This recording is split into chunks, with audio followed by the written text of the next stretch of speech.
לא נשכח תמיד להיות מאוחדים, עם ישראל חי, בעליות בירידות גם בשעות הכי קשות. Erev Tov, Shalom Vracha, Parashat Pinchas cette semaine. On va s'arrêter sur un pasouk de la paracha, puisqu'il y a un très beau midrash qui nous cite quel est le verset, quel est le pasouk le plus important de toute la Torah. Tous les psukim sont les plus importants, mais dans quel pasouk est-ce qu'on peut retrouver tous les fondements de la Torah?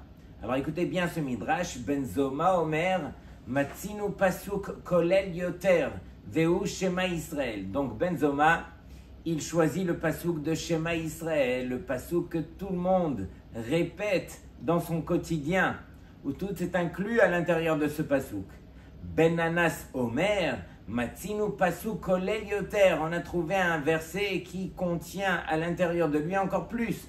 Veu ve'afta l'ereacha kamocha, comme Rabbi Akiva nous l'enseigne, Klal Gadol Batorah, d'apprendre à aimer son prochain.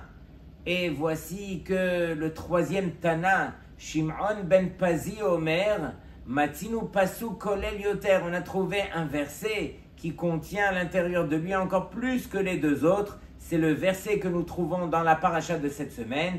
Vehu et hakeves echad ta'aseh baboker, ve'et hakeves hasheni ta'aseh ben arbaim. Et sur cela, le Midrash conclut, Amad Rabbi Ploni al ragla ve'amar, Rabbi Ploni s'est levé sur ses pieds et a dit, Halacha ke ben Pazi, l'halacha est fixée comme le troisième avis, celui de Ben Pazi, dirtiv, comme il est écrit, Kechol asher ani mar'e otecha, et tavnit amishkan ve tavnit kol kela vechen ta'asu. Voici que Akadosh Baruch Hu nous dit, c'est ainsi que je vous ai montré de faire donc le Mishkan comme il se doit avec tout ce que je vous ai ordonné de faire.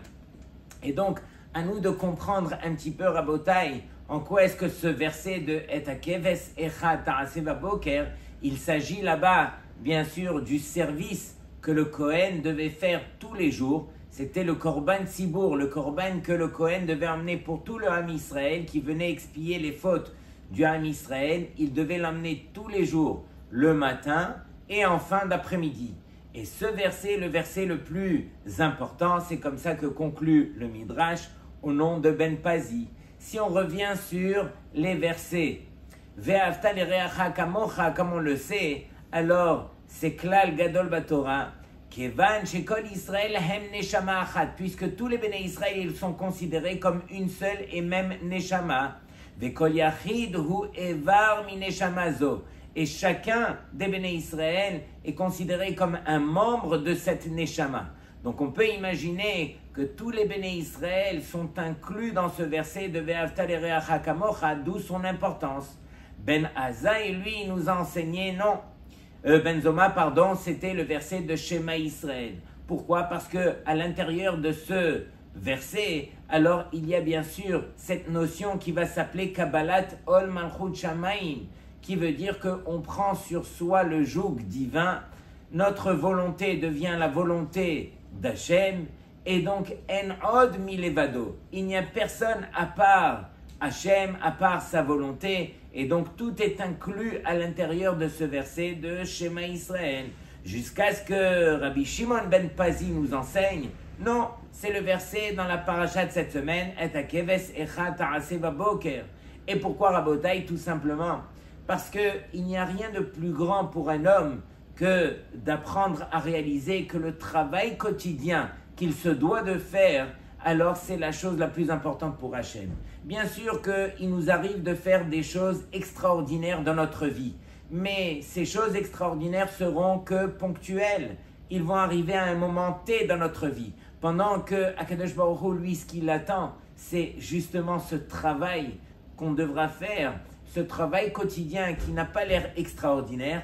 C'est le travail, c'est l'obligation qu'on se doit de faire, mais tous les jours. C'est uniquement de la sorte qu'on deviendra des géants. Et donc, ici, on explique, mais finalement, Akadosh Baruch Hu nous a ordonné de construire le Mishkan avec les Kélim, avec tout ce que cela comporte, Al techashvu shetachlit kavanati hi asiyat hamikdash hachitzoni. Ne croyez pas, Hachem nous ordonne, ne croyez pas que je vous ai ordonné de construire le Mishkan et c'est ça le tachlit, c'était ça le but. C'est un but qui est superficiel, c'est un but qui est extérieur. Et là, Deus, sachez, chez Kol Tachlit Retzoni, tout le but de ma volonté, Betavni Tamishkan Vechol Kelav Rak le Remez Lachem. Pourquoi je vous ai demandé de construire le Mishkan avec tous les kelim qui sont à l'intérieur? C'est uniquement sous forme d'allusion. Shemimenu tir'u vechen ta'asu atem et atzmechem. Pour que vous puissiez justement vous calquer à ce Mishkan, à ces kelim, et puissiez construire le vôtre vous-même. C'est vous-même le vrai Mishkan. Et c'était vous le but de toute cette création. Tout ce que Akadosh Baruch Hu a créé, c'est justement le reflet de ce que l'homme pourra atteindre.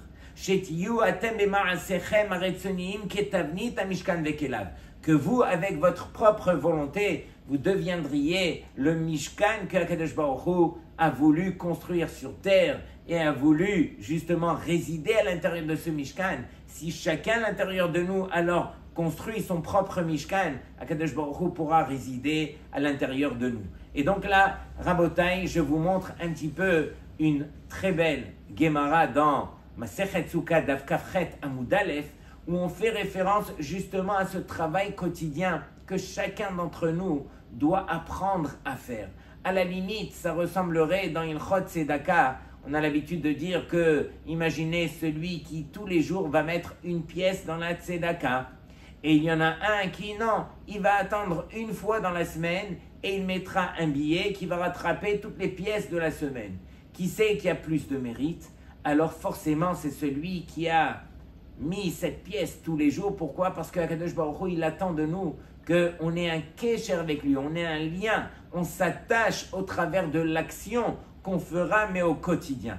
Il ne suffit pas de faire, encore une fois dans la semaine qui va rattraper le tout, ou bien une action qui est extraordinaire. Hachem, il attend le petit, mais tous les jours. De même, ici aussi, ce Kohen, alors qu'il emmenait ce korban expiatoire, il l'amenait tous les jours, sans exception. Et donc, c'est ça ce qui permettrait à chacun d'entre nous de devenir, encore une fois, comme on l'a dit, un géant. Tanou Rabanan, une braïta nous enseigne, Maaseh be Rabbi Eliezer. Vous savez que parmi les Tanaïm, il n'y en a qu'un seul qu'on a appelé Hagadol, le grand. C'est Rabbi Eliezer. Et Rabbi Eliezer, sans rentrer dans les détails, alors il a voulu aller à l'encontre de tout ce qu'il a reçu à la maison. Son père était immensément riche, mais lui, tout ce qu'il voulait, c'était mettre cet argent de côté et aller étudier à Yerushalayim chez Rabban Yochanan ben Zakkai la Torah. Et une fois qu'il est devenu Rabbi Eliezer Hagadol, alors il se trouvait dans le Galil avec ses élèves et ils étaient en train d'étudier la Masechet Sukkah. Et ses élèves lui ont posé 30 halachot concernant Masechet Sukkah. Et Rabbi Eliezer, il leur dit, mais je peux vous répondre à 18 questions parmi les 30, 12, je ne pourrai pas vous répondre. Et les élèves, ils s'impatientaient, ils lui ont dit, mais pourquoi tu ne peux pas nous répondre? Alors il leur dit, je me suis obligé de transmettre uniquement des choses que j'ai reçues de mes maîtres. Et ils lui ont dit, mais toi, tu es un géant en Torah, tu peux nous dire ce que tu penses.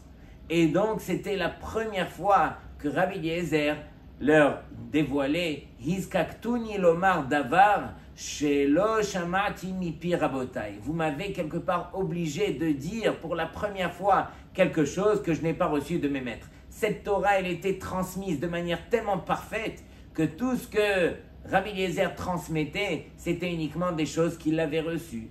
Et donc, à partir de là, alors, la Gemara va témoigner du niveau de Rabbi Eliezer. Écoutez bien. Et le mot-clé dans tout ce qui sera enseigné ici, c'est le premier mot qu'on va citer, miyamai, de ma vie. Écoutez bien, c'est quoi la grandeur? De ma vie, miyamai, lokidmani adam bebet hamidrash. Personne ne m'a jamais devancé au Bet HaMidrash. C'était toujours moi, Rabbi Eliezer, qui rentrait le premier au Bet HaMidrash. Velo yashanti bebet hamidrash lo shenat keva velo shenat aray. Et je n'ai jamais ni dormi, ni somnolé au Beth Hamidrash. Il faut réaliser que le Beth Hamidrash de l'époque, alors il était en dehors de la ville, il fallait faire un certain effort pour arriver au Beth Hamidrash, et des fois au milieu de la journée, après avoir étudié des heures et des heures, on pouvait finir par somnoler. Rabbi Eliezer, jamais.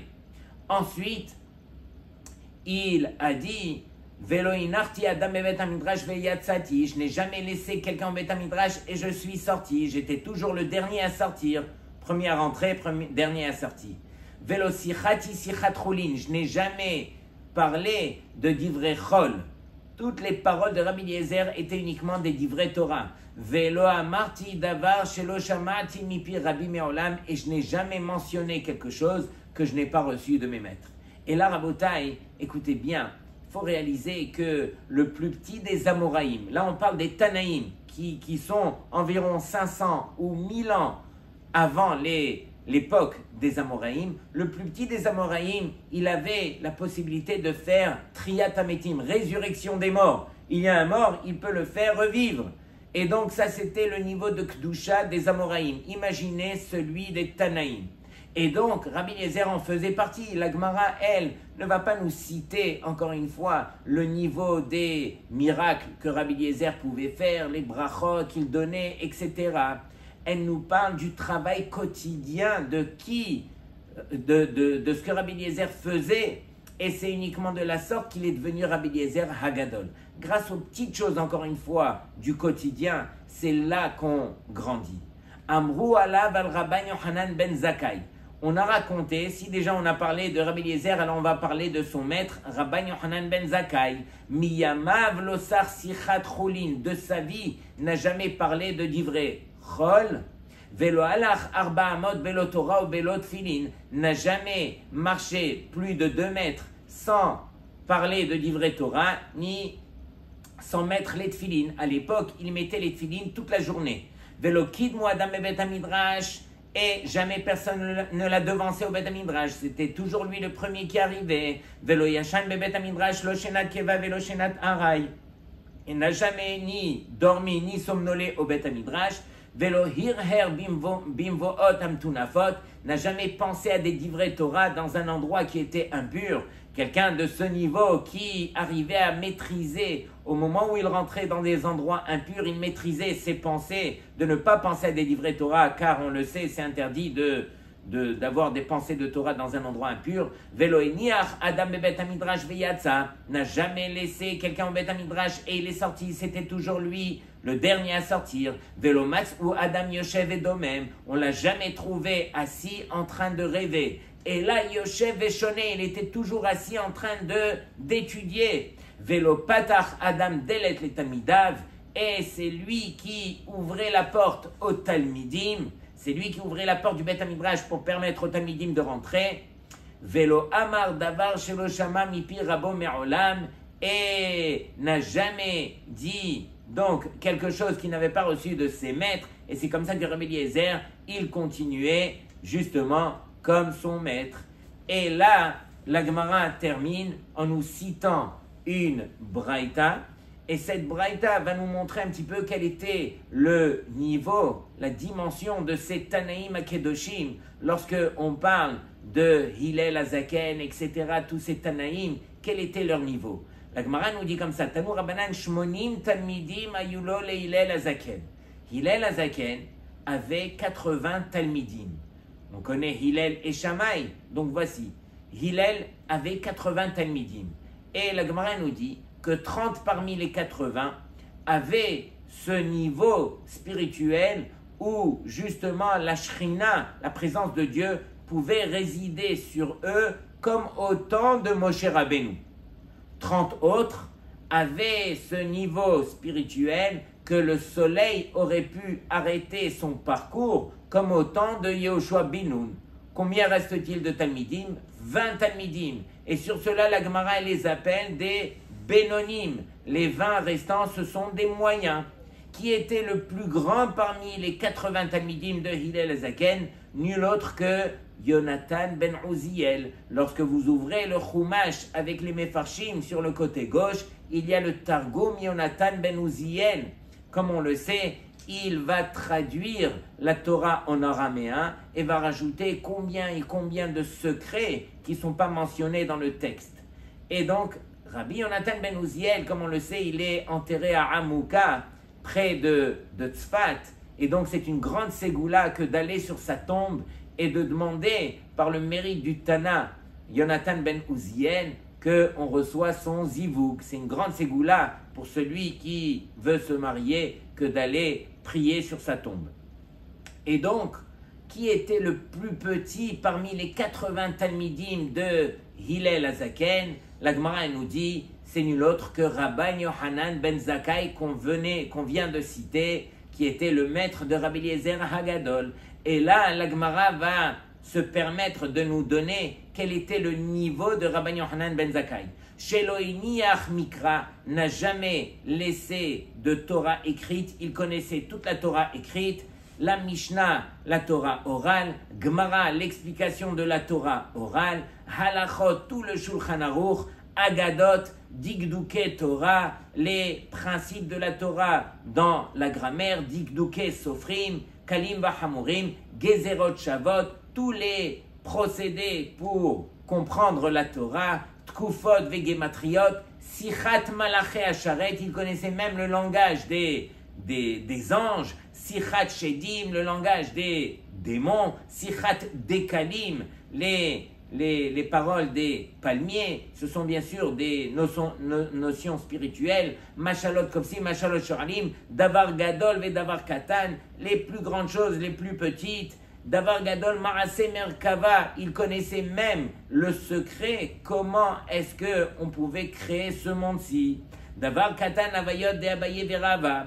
Et donc, tout ça pour nous montrer que le plus petit des Talmidim de Hillel Azaken, regardez son niveau. C'était un vrai niveau spirituel. C'est ce qui permettait à tous ces Tanaïm de pouvoir parler au nom de la Torah. Lorsque Rabotai, on va étudier une page de Gemara, alors on l'étudiera au nom de ces Tanaïm, Amoraïm, Akdoshim, avec beaucoup plus de respect. On réalise quel était leur réel niveau. Et encore une fois, tout ce que je voulais vous montrer au travers de cela, c'est justement le pasouk de notre paracha, Et hakeves echa ta'ase baboker vet hakeves hasheni ta'ase ben arbaim. Ça, c'est réellement le travail que chacun de ces Tanaïm faisait envers lui-même, c'est-à-dire qu'il travaillait au quotidien. Ce qu'il devait faire, c'était uniquement cela. Et donc, Rabotai, lorsque on a l'occasion tous les matins de se réveiller, de faire Netilat Yadayim, Birkot HaShachar, après faire la tefila, mettre le talit, les tefilin, etc.,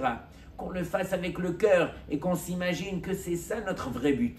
Le vrai but, c'est pas de rajouter un chidouche dans notre journée. Allez, aujourd'hui, où est-ce qu'on va aller? Ah, on va au parc Astérix. Il faut absolument que notre journée d'aujourd'hui ne ressemble pas à celle d'hier, etc. Mais il faut savoir que ce sont les petites choses au quotidien qui nous permettront réellement de nous réaliser. Et donc, c'est la raison pour laquelle, justement, ce Midrash conclut en disant que le verset qui comprend en lui tous les versets, tous les principes de la Torah, c'est ce verset qui nous enseigne que le travail du quotidien, c'est ce travail qui nous permettra justement de grandir et de devenir celui que Akadosh Baruch Hu nous a demandé de faire. Shabbat Shalom Lekulchem. הקדוש ברוך הוא שומר עלינו, אז מי יכול עלינו?